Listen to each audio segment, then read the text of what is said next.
புத்தகம் படிக்கிறத பற்றி நிறைய விமர்சனங்கள் உண்டு. எந்நேரமும் புத்தகம் கையுமா அவன் தெரிகிறான்.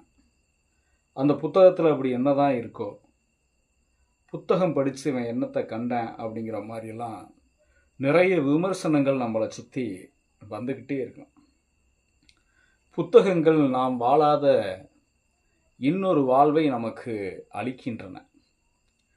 நமக்கு விதிக்கப்பட்ட அல்லது நம்மால் இயன்ற வாழ்வு ஒரு புறம் என்றாலும், நமது கற்பனையில் உதிக்கின்ற, நாம் வாழ விரும்புகின்ற, நாம் எண்ணுகின்ற பிற வாழ்வினையும் அந்த புத்தகங்கள் நமக்கு வழங்குகின்றன. அதுதான் உண்மை.